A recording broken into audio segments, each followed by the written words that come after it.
오늘 말씀은 25절에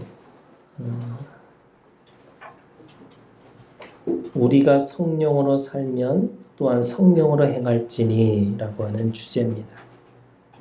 성령으로 살면 성령으로 행한다 라는 말씀이죠. 이 말씀은 16절에 보시면 너희는 성령을 따라 행하라 이런 말씀이 있습니다.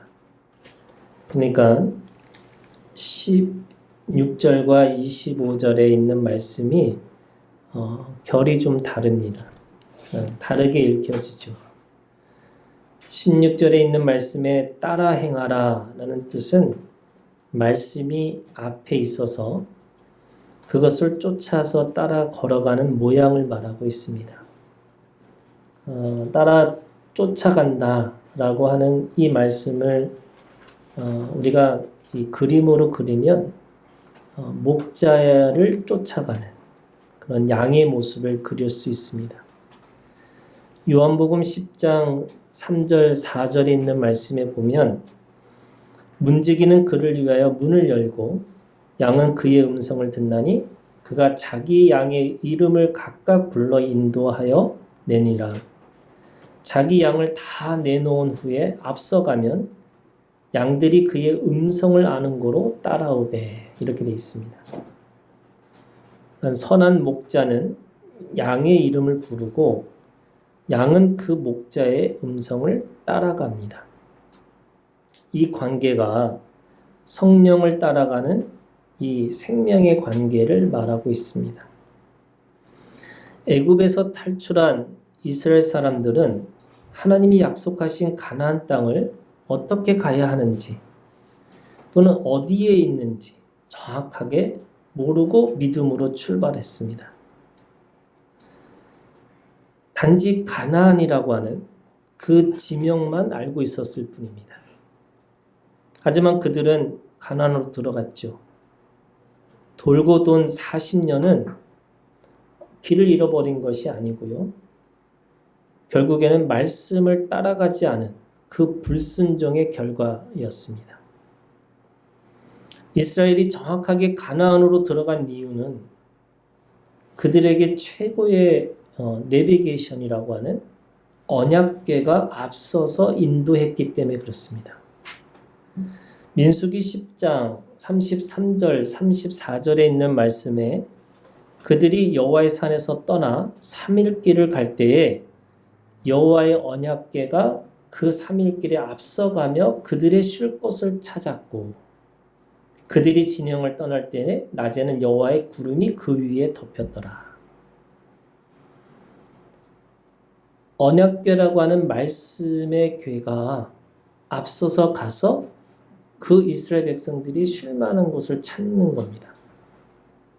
그리고 그들이 진영을 떠나서 움직일 때마다 그 위에 구름이 덮여져서 그들을 가장 편안하고 안식으로 또 그들의 길을 인도하고 계시는 겁니다. 제자들의 삶도 마찬가지입니다. 사도행전 14장 3절에 있는 말씀에 보면요. 조금 다른 뉘앙스의 말씀이 있습니다. 두 사도가 오래 있어 주를 힘입어 담대히 말하니 주께서 그들의 손으로 표적과 기사를 행하게 하여 주사 자기 은혜의 말씀을 증언하니. 근데 이게 자기 은혜의 말씀을 증언한다는 게 엄밀히 따지면 두 사도 앞에서 미리 말씀하신 예수님이 나타나셔서 그들의 말씀을 가지고 증언하고 있다라고 말씀하고 있는 겁니다. 그러니까 주님의 말씀이 우리가 길이고요. 말씀이 내 발의 등불이고요. 이 어둠의 세상 속에서 빛이라고 말씀하고 있는 거죠. 그래서 살리는 것은 영이니 육은 무익하니라 내가 너에게 이른 말은 영이요 생명이라. 따르는 신앙이 있죠. 성령을 따라 성령으로 행하라 할 때 따르는 이 신앙은 그 말씀이 영이고 그 말씀이 오늘 우리에게 생명이라고 한다면 앞서 있는 영이고 앞서 있는 생명의 말씀을 우리가 보고 있다라고 하는 의미가 있습니다. 여기서 본다라고 하는 것은 눈앞에 보이는 말씀이란 뜻이죠. 보이는 말씀은 쓰여진 말씀으로 기록된 성경이고 성육신으로 나타난 예수 그리스도, 그분 그 자체를 말하고 있습니다. 우리는 기록된 성경 안에서 말씀을 따라 성령으로 행한다. 성경은 우리에게 삶의 기준이고 우리의 삶의 모든 것이죠. 디모데후서 3장 16절 17절 모든 성경은 하나님의 감동으로 된 것으로 교훈과 책망과 바르게 함과 의로 교육하기에 유익하니 이는 하나님의 사람으로 온전하게 하며 모든 선한 일을 행할 능력을 갖추게 하랍니다. 여기서 모든 성경이라고 하는 것은 저자가 디모데 후서잖아요. 여기서 말하는 이 모든 성경은 구약에 있는 성경입니다. 기록된 성경입니다. 하지만 우리 입장에서는 우리는 구약도 알고 신약도 알고 있는 거죠. 그러면 구약과 신약의 모든 것을 포함하고 있는 모든 성경, 이거 기록된 성경입니다. 이 기록된 말씀이 우리를 앞서서 이끌고 있는 말씀들이라 이렇게 말씀하고 있는 겁니다. 율법의 저주, 이 율법의 저주라는 것은 결국에는 우리를 파괴하고 파멸시키는 거잖아요. 하지만 오늘 우리에게 기록된 이 말씀, 그들은 율법의 문자라고 하는 이 말씀을 보고 있는 거지만 우리는 이 말씀을 그냥 문자적인 말씀으로 보고 있는 것이 아니라 그것을 피 흘린 말씀이라고 보고 있는 거예요. 그걸 뭐라고 그랬냐면 오늘 하나님의 감동으로 된 것이다 이렇게 얘기하고 있습니다. 그런 의미에서 여러분 성경은 이론서가 아니고요. 성경은 우리에게 이렇게 하라 저렇게 하라고 하는 율법의 저주가 아니고요. 그 안에 하나님의 마음이 담겨져 있다는 겁니다. 그걸 피 흘린 말씀이라고. 우리가 가지고 있는 이 말씀이 613가지 뭐뭐 하라 뭐뭐 하지 마라 라고 하는 것으로 인해서 그렇게 사람들에게 계속 아무것도 할 수 없게끔 만드시는 게 아니라 하나님의 마음이 그 안에 있으셔서 어떻게 하면 구원하실까? 어떻게 하면 이들을 이끌고 가실까? 어떻게 하면 이들을 더 사랑할 수 있을까? 라고 하는 하나님의 감동의 말씀이라는 거예요. 아멘. 그래서 그것을 통해서 하나님의 사람을 온전케 하고 선한 능력을 행할 능력을 갖추게 만드신다는 거예요. 여러분 말씀 읽기가 있어요. 여러분 말씀의 통독은 우리에게 매우 중요합니다. 기록된 말씀을 보고 읽는 것은 앞서 있는 말씀을 따라 성령을 행하는 믿음의 시작이고 마지막입니다.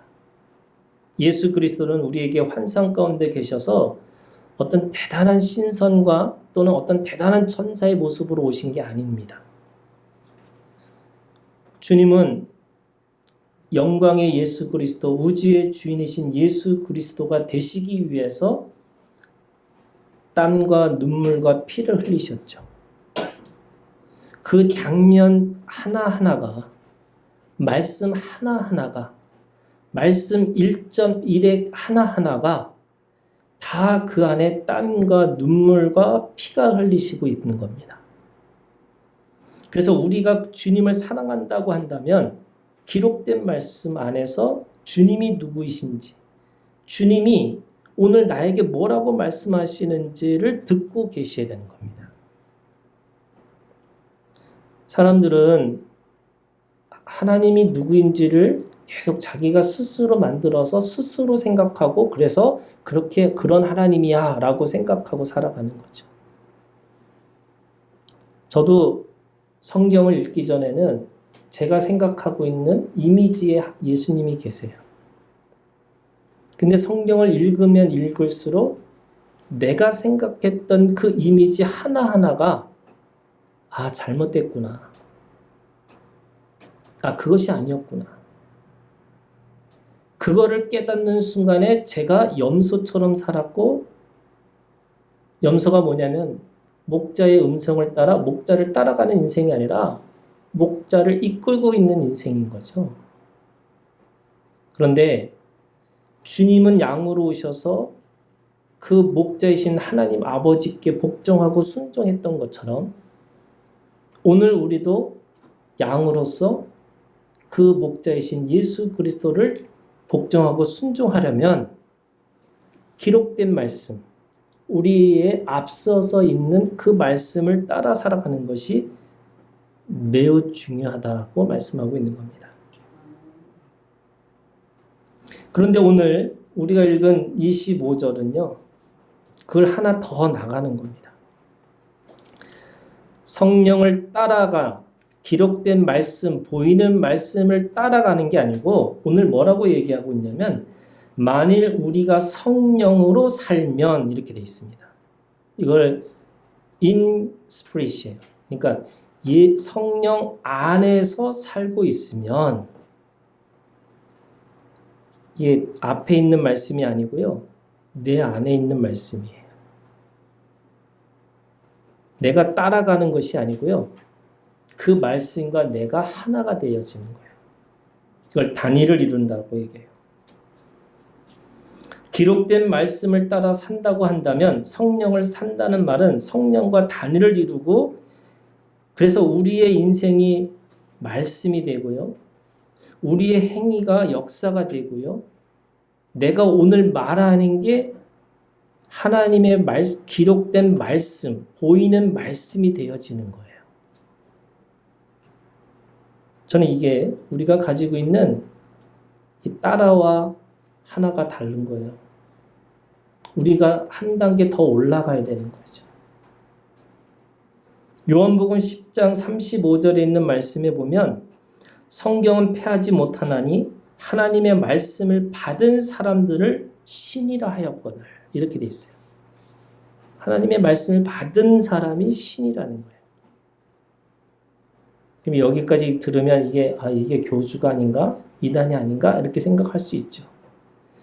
근데 여러분 우리가 지금까지 계속 배운 게 뭐냐면 예수 그리스도의 영이 온유와 겸손이에요. 성령의 열매는 다 성품에 관련돼서 내가 예수 그리스도의 신의 모습으로 산다는 말씀은 누군가를 섬기는 자가 됐다는 말씀이에요. 굴림하고 독재로 내가 멋대로 자기 멋대로 하고 있는 것이 아닌 거죠. 그렇기 때문에 인격적인 품성으로 섬기는 자로 변화된 모습, 그래서 평범하고 보통의 사람이지만 그 안에 살리시는 영이고 구원하시는 영이고 영원히 함께하는 사랑의 영이 되었다라고 하는 그 단위를 이루는 그 하나가 되었다는 것을 말씀하고 있습니다. 그렇기 때문에 25절에 성령으로 살면 또한 성령으로 행할지니 그러고 나니까 26절에 말씀처럼 헛된 영광을 구하지 않는다. 하나님의 아들들은 하나님의 영광과 임재가 있습니다. 하나님의 영광과 임재는 생명의 쉼과 하나님의 현존이죠. 언약궤가 이스라엘 백성들을 끌고 가서 결국 그들을 쉬게 만든 겁니다. 그들을 하나님의 영광과 임재가 드러나는 것으로 보여주신 겁니다. 노엽게 하거나 투기하지 않는다는 말은 하나님과 단위를 이룬 인생은 결코 헛된 영광을 구하고 살지 않는다는 결과입니다. 전도서 1장 2절 전도자가 이르되 헛되고 헛되며 헛되고 헛되니 모든 것이 헛되도다. 이게 한 절에 여러분 헛되다는 게 5번이 나와요. 근데 이 전도서에서 말하는 헛됨은 공허하고 무상하고 라는 뜻의 의미가 아니라 내 안에 가지고 있는 그 영광이 잘못된 영광으로 채워지지 않는다는 거예요. 하나님을 경외하는 믿음은 헛된 인생이 아니죠. 단위를 이루는 신앙은 헛된 인생이 될 수가 없습니다. 단위를 이루지 못하면 여러분 불시험을 통과할 수가 없습니다. 우리가 했던 모든 말과 우리의 모든 행위는 반드시 불시험을 통과하게 되는 건데 그 모든 것들이 나무나 풀과 집이라고 하는 태워지는 것으로 행동하고 태워지는 것으로 말하고 태워지는 그것에 대한 결과로 산다면 결국 그 불을 통과할 수가 없습니다. 우리가 하는 모든 것들이 금과 은과 보석이라고 하는 태워지지 않는 것으로 지어져야지만 그 불시험을 통과할 수 있는 거죠. 앞에 있는 우리가 16절에 있는 말씀에 말씀을 따라라고 하는 것이 그것이 굉장히 중요한 말씀입니다. 그런데 거기에 1%가 부족해요. 왜냐하면 평상시에 여러분 잘 따릅니다. 우리가 예배 드릴 때는 하나님의 음성이 들리는 것처럼 들립니다. 그리고 잘 나갈 때는 그 목자의 음성이 정말 나를 사랑하는 아주 온유하고 부드러운 음성으로 들려집니다. 그런데 여러분, 생각지도 못한 사건, 이해되지 않고 설명되지 않는 사람을 만나면 우리는 하나님의 뜻이 무엇인지 헷갈립니다. 이해할 수도 없고 설명할 수 없는 시험과 고난과 죽음으로 말미암아 우리가 두렵고 떨립니다. 그래서 앞서서 있는 그 말씀이 보이지 않아요. 연기처럼 사라집니다. 그런 의미에서 여러분, 헛된 영광을 추구하지 않는 성령과 단위를 이루는 신앙, 성령 안에서 하나가 되어서 성령 안에서 행하는 신앙이 있어야 된다고 말씀하고 있는 거예요. 앞에 있는 말씀이 아니고 내 안에 있는 말씀이에요. 인간은 그가 먹는 그것이다 라고 하는 유명한 포에르바흐라고 하는 철학자의 명제가 있습니다. 이게 먹는 게 그 사람이라는 거예요.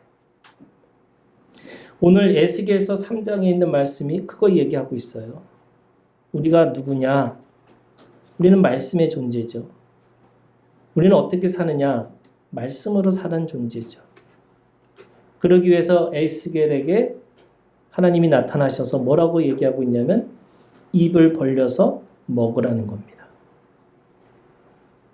앞에 있는 기록된 말씀으로 사는 게 아니고 입을 크게 벌려서 그 말씀을 먹으라는 거예요.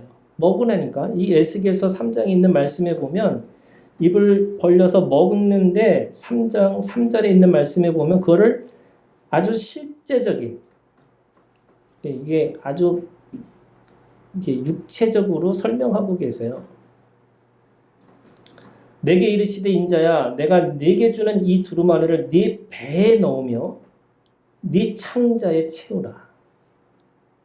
사실은 입을 벌려서 내가 잘 씻고 잘 먹으면 이 배에 채워지고 창자에 채워지는 거는 당연한 건데 그 하나하나를 지금 하라고 말씀하고 계세요. 여러분, 예수 그리스도라고 하는 신비는 하나님과 함께 거하시는 신비의 몸입니다.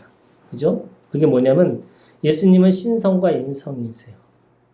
그런데 신성이라고 하는 것이 얼마나 큰 거냐면 그 인성이라고 하는 것이 아무리 배고프고 뭐 슬프고 아프고 하는 그 모든 것은 신성이라고 하는 하나님의 신성에서는요 아무것도 아닙니다. 그냥 엄청난 큰 바닷가에 모래 한 조각밖에 안 되는 게 인성입니다. 그럼에도 불구하고 주님은 배고프셨고 주님은 우셨고 주님은 피 흘리셨어요. 이 자체가 신비죠. 하나님이 어떻게 우시고 어떻게 피 흘리시고 어떻게 그렇게 죽을 수 있을까? 똑같아요. 내가 육체에 연약함이 있고 내가 어떻게 보면 매일 죄 가운데 살고 있는 것처럼 보이지만 하나님은 우리 안에 신성이라고 하는 하나님의 말씀으로 살라고 말씀하고 있는 겁니다. 아멘. 이게 또한 신비입니다. 어쩌면 오늘 우리가 가지고 있는 이 몸의 체질이 있죠. 여러분, 몸의 체질이 무슨 체질이냐면 우리가 인생의 체질과 죄 짓는 체질로 살아간다는 거예요. 그런데 오늘 우리가 가지고 있는 또 다른 신비는 뭐냐? 말씀을 먹고 내 배에다 채우고 창자에다 채우면 그 말씀으로 말미암아 이제는 영생의 체질이 되고 영의 체질이 되고 죄와 싸우는 체질이 될 것이라고 말씀하고 있습니다. 아멘. 그런 의미에서 여러분 말씀을 먹는 거죠. 죄의 역사는요. 여러분 죄의 역사는 선악과를 먹는 것으로부터 시작하는 거예요. 그래서 뭐예요? 먹는 게 그 사람이에요. 내가 무엇을 먹느냐라고 하는 것에 따라서 내가 누구인지가 규정되는 거죠. 사람은 먹어야 사는 존재입니다. 그런데 사람이 먹어야 할 음식은 다름 아닌 하나님이세요. 말씀이에요. 성령입니다. 우리가 영원히 살고자 한다면 배고파하고 갈망하는 것은 하나님의 말씀의 갈망이고 하나님을 향한 배고픔입니다. 가뭄과 홍수를 만나면 살아있는 나무는 물을 찾아서 뿌리를 깊이 내리고 목마른 사슴은 시냇가를 찾듯이 우리의 생명의 목마름은 영원히 목마르지 않는 샘물, 하나님의 말씀을 기대하고 찾기 마련입니다. 그러기 위해서 입을 벌리라고 말씀하고 있는 거죠.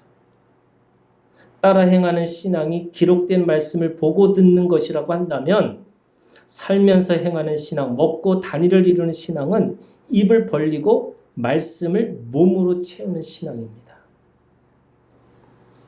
그래서 보는 눈이 아니고요. 채우는 입입니다. 듣고, 귀로 듣고, 눈으로 보고, 그런데 이제는 입으로 말씀을 먹는 신앙. 그걸 뭐라고 그러냐면 묵상이라고 그래요. 책임질이라고 합니다. 말씀을 듣고 그런 거구나 깨달은 걸로 사는 게 아니고요. 계속 그 말씀을 묵상하고 책임질해야 됩니다. 이 책임질이라는 게 이게 읊조린다는 거예요. 중얼중얼 한다는 거예요. 내 입에서 중얼중얼해요. 왜 중얼중얼하느냐? 말씀이 내 입에서 채워지기 때문에 그 말씀을 계속 곱씹고 또 곱씹는 거예요. 신명기 14장 6절에 짐승 중에 굽이 갈라져 쪽발도 되고 새김질도 하는 모든 것은 너희가 먹을 것이다. 우리가 먹을 수 있는 짐승이 뭐냐면 굽이 갈라져 있고 새김질하는 짐승이라고 해요. 이거는 제사를 드릴 수 있는 그 짐승입니다. 주님이 어린 양의 모습으로 우리에게 피와 우리에게 이 살로 먹으라고 말씀하시는 그것은 어린 양의 모습인데 오늘 우리가 그 어린 양을 먹는 자가 다시 말해서 우리가 스스로 누군가에게 그걸 주는 삶으로 살기 위해서는 우리 스스로가 계속 책임질하는 삶으로 살아가는 거죠. 네. 여러분 기록된 말씀을 보고 듣는 것으로 내 마음에 믿음이 시작하는 건데 원래 들음에서 믿음이 시작하는 거잖아요. 그럼 말씀을 들어요. 이 듣는 걸 뭐라고 얘기하고 있냐면 신앙화라고 그래요. 근데 그 말씀을 듣는 것으로 이제는 내가 입으로 시인해요. 아멘. 근데 그 아멘이 뭐냐면 그것이 생활합니다. 신앙화가 돼서 귀로 들어서 내가 아멘 하고 하면 생활화가 되는 거예요. 근데 그 생활화가 내가 시험을 만나고 내가 어떤 사건을 만나고 어떤 사람을 통해서 계속 그것이 생활화가 되면 그것이 나도 모르게 눈으로 보일 수 있는 체질화가 되는 거예요.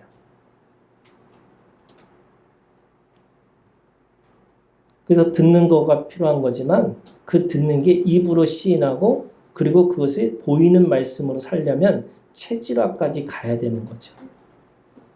그러면 그 말씀은 없어지지 않는 거예요. 1.1핵도 없어지지 않아요. 그래서 그 말씀이 영원한 생명의 말씀이 되는 거예요. 이걸 생명화라고 그래요. 생명의 말씀이 내가 귀로 들음으로 인해서 신앙화가 되고 아멘으로 생활화가 되고 그래서 그렇게 살다 보니까 체질화가 돼서 그 말씀 통해서 내가 영원한 생명을 또 소유하는 존재가 돼요. 이게 생명화죠. 아멘. 그래서 여러분 신앙화, 생활화, 체질화 이게 책임질입니다. 듣고 입으로 시인하고 고난을 말씀으로 이기고 그래서 그 말씀이 보이는 말씀으로 나를 통해서 보이는 말씀으로 살아가는 거예요.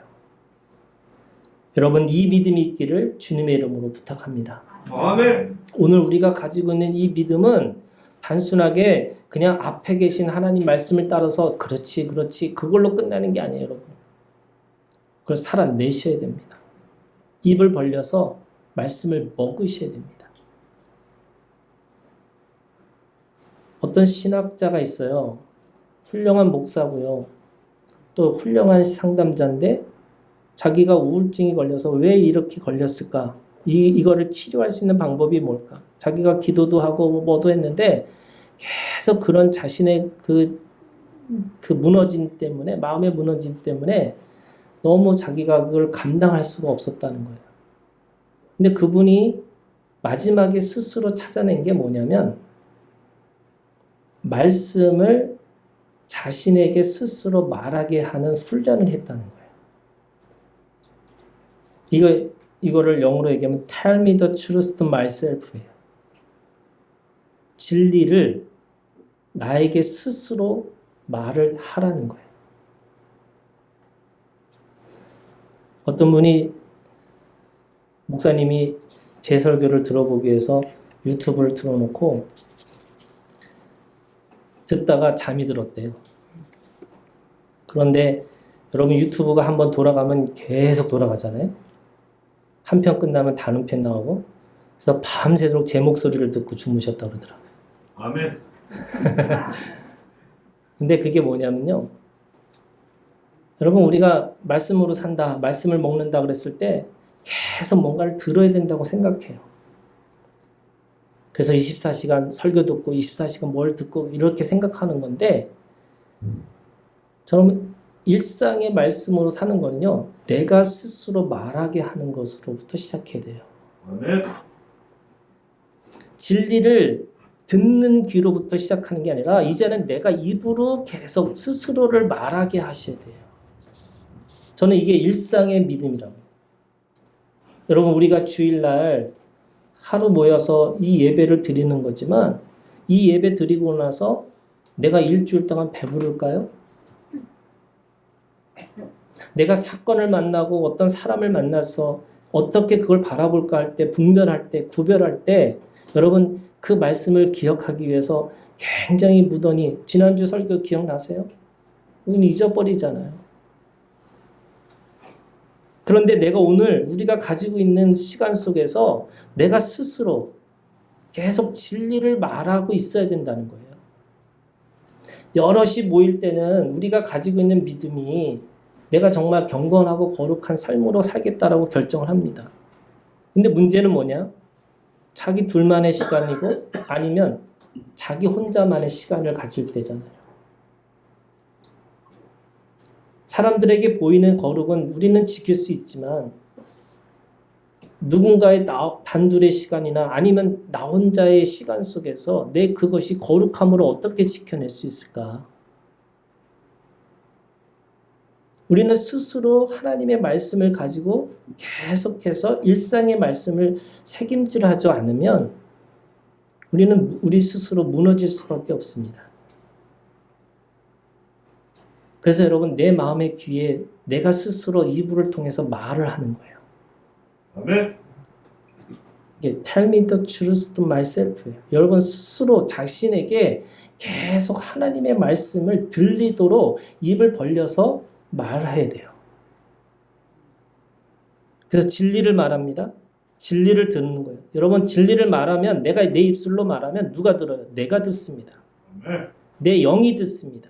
내 마음이 들어요. 그러고 나면 그것이 내 마음속에서 다시 새김질이 되는 거예요. 하나님의 부재 안에서도 하나님의 말씀을 먹기 위해서는 여러분 스스로 먹는 법을 깨달아야 되는 거예요. 하나님의 영광은 이 시간과 이 공간에서 진가를 받을 수 있지만 우리가 일상의 영성으로 일상의 평범한 말씀으로 매일매일 먹는 그 말씀으로 살려면 내가 스스로 그거를 입술을 통해서 하나님의 말씀을 선포하고 계셔야 되는 거예요. 아멘. 여러분 그 히포크라테스라고 하는 의학의 아버지가 있습니다. 이 사람이 음식으로 못 고치는 병은 약으로도 못 고친다 이렇게 얘기했어요. 음식이 최고의 몸을 만듭니다. 제가 며칠 전에 한의원에서 만난 한의사가 있는데요. 그분이 그런 얘기예요. 우유하고 달걀 절대 먹지 말라. 근데 그분은요, 약을 주고 침을 놓기 전에 음식에 대해서 열심히 설명하세요. 제가 그분한테 배운 것 중에 하나가 이런 거예요. 사람이 이가 32개가 있는데 16개 어금니는요, 곡물을 먹기 위해서 만든 거고, 앞니 8개는 야채를 먹기 위해서 한 거고, 송곳니 4개는 고기를 먹기 위해서 만든 거래요. 이게 하나님이 다 주신 거래요. 이게 법칙으로 하면 5대 2대 1이에요. 아멘. 그럼 5대 2대 1이라는 거는 그거 먹고 살라는 거예요. 그렇게. 곡물 먹고, 야채 먹고, 고기 먹는데 그걸 5대 2대 1로 먹으라는 거예요. 이분은 계속 먹는 얘기 하세요. 먹는 얘기. 제가 그것 때문에 이게 음식을 조심해야 되겠구나. 내가 운동 좀 해야 되는 거구나. 요즘에 제가 가능하면 하루에 5,000보씩 걷고 있거든요. 이게 10,000보씩 걸어야 되는데 이게 쉽지 않더라고요. 10,000보 걷기가. 저는 만보를 걷습니다. 더구나 차를 주셔가지고 차를 주신 이 순간에 제가 결정이 걸어 다녀야지 이런 마음이 또 생기니까 이게 참 신기하더라고요. 제가 차가 없을 때는 맨날 걸어 다니기 싫어가지고 택시 타고 다녔거든요. 예. 어떻게 보면은 이게 사람이 움직여야 되는 거예요. 음식을 먹고 내가 그걸 자꾸 움직이는 거예요. 약이 아니에요. 여러분 신앙에도 똑같아요. 우리가 일상의 말씀을 먹고 사는 게 가장 평범하고 가장 건강한 거예요. 아멘. 그러다가 어느 순간 약을 먹을 때도 있죠. 약이 필요 없는 게 아닙니다. 그 하나님이 만드신 거잖아요. 그럼 어떤 때는 내가 아주 특별한 말씀, 특별한 기도를 할 때가 있어요. 또 어떤 때는 수술을 받을 때가 있어요. 내가 다 모든 것을 끊고 금식하는 기도할 때가 있습니다. 수술을 하든 약을 먹든 그것은 병원에서 사는 거잖아요. 근데 우리는 하나님이 병원에서 살려고 하는 게 아니라 일상의 삶으로 살아내라고 하신다면 우리가 이 밥을 일상의 삶으로 먹고 살듯이 일상의 삶에서 하나님의 말씀도 일상의 말씀으로 먹고 살아야 되는 거죠. 건강한 사람은요, 가장 일상에 어떻게 보면 음식을 가려서 제대로 된 음식을 먹는 사람이 가장 건강한 사람입니다. 아멘. 단단하고 딱딱한 곡물 같은 말씀도 있고요. 신선하고 향기로운 야채 같은 말씀도 있고요. 질기고 단단한 단백질을 공급하는 고기 같은 말씀이 있습니다. 이게 말씀이 다 있어요. 그런데 그거를 그때마다 어떻게 보면 우리의 이가 하나님이 주신 이의 그 모양대로 그걸 먹고 살아가라고 말씀하시는 거예요. 그래서 일상을 살면서 음식을 매일 먹듯이 우리는 말씀을 골고루 섭취하고 살아야 영적인 칭찬이나 영적인 교만들을 이겨나갈 수 있다는 거죠. 우리의 믿음의 의지가 뭘까요? 저는요, 우리가 가지고 있는 믿음의 의지는 딱 한 가지입니다. 입을 크게 벌리는 거예요. 우리의 믿음은 입을 벌리는 의지뿐입니다. 입을 벌린다는 게 뭐냐? 여러분 성령으로 사는 자는 말씀의 자리를 사모하는 거예요. 여러분 말씀의 자리를 사모하셔야 돼요. 아브라함이 고향과 친척과 아버지의 집을 떠나는 것이 입을 벌리는 의지였습니다. 이게 뭐냐면 말씀과 단위를 이루려면 내 몸에서 익숙하고 친밀하고 안락한 것으로부터 떠나는 것으로부터 시작하는 거예요. 그래서 일부러 좀 힘들고 어렵지만 내 몸의 체질은 아니지만 더 말씀을 들으려고 그 말씀의 시간 안에 가려고 내가 스스로 믿음을 사용하는 겁니다. 두 번째는 여러분 입을 벌린다는 것은 성령으로 사는 자의 말씀을 기뻐하는 거예요. 자연을 통해서 거룩한 독서를 통해서 또 침묵의 기도를 통해서 하나님의 말씀을 경험할 수 있습니다. 그런데 최고는요. 말씀의 사람과 교제하는 거예요. 우리가 서로에게 가지고 있는 말씀을 가지고 서로에게 그걸 가지고 교제하고 교류하고 그래서 그걸 다시 책임질하고 그리고 다시 그걸 가지고 서로에게 선한 영향력을 미치고 살아가는 거죠. 여러분, 최고는 하나님의 말씀을 가지고 있는 사람들 간의 친밀감입니다. 교회의 최고의 복은 말씀의 교제입니다. 제가 감독님을 만나서 우리 아내가 저한테 천사를 만났다고 이렇게 이야기를 하는데 교회를 건축하는 기쁨도 있지만요. 최고의 기쁨은요. 감독님하고 말씀을 나누는 기쁨이 있어요. 말씀 가끔 전화하셔서 이 말씀에 대해서 어떻게 생각하시냐고. 또 가끔 물어보면서 이 뜻은 뭐냐고. 저는 그거보다 더 기쁨이 없어요. 아멘. 제가 목사님들하고 이렇게 친한데 누구랑 친하면요. 말씀에 관심 있는 분하고 친해요. 이게 어떻게 보면은 사람들이 교제하고 만나고 하는 것들이 저는 그 말씀을 가지고 있는 사람들, 새로운, 어떻게 저런 말씀을 저렇게 이해할 수 있을까? 저는 그 말씀의 맛이 너무 맛있어요. 여러분, 그 말씀의 사람하고 함께 교제하면서 그 기쁨을 누리셔야 돼요. 아멘. 세 번째, 여러분, 입을 크게 벌린다는 것은 성령으로 사는 자는 말씀의 나라, 하나님의 나라를 사모하고 있는 거예요. 우리는 나그네잖아요. 여러분, 이 땅은 어떻게 보면 우리에게 아무런 희망이 없습니다. 우리가 여기서 영원히 살 것처럼 살 수 없는 그런 존재죠. 그렇다면 우리의 마음에 입을 크게 벌린다는 것은 하나님의 나라를 추구하는 마음이 있는 거예요. 하나님 나라를 추구하는 의지, 소원이 있어야 되는 거죠.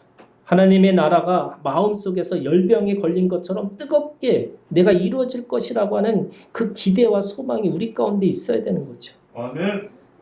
빌립보서 2장 13절 너희 안에 행하시는 이는 하나님이시니 자기의 기쁘신 뜻을 위해 너에게 소원을 두고 행하게 하시나니 우리 안에 행하시는 하나님은 우리에게 하나님의 나라의 소원을 두셨다고 말씀하고 있어요. 그러면 그 소원을 추구하는 거예요.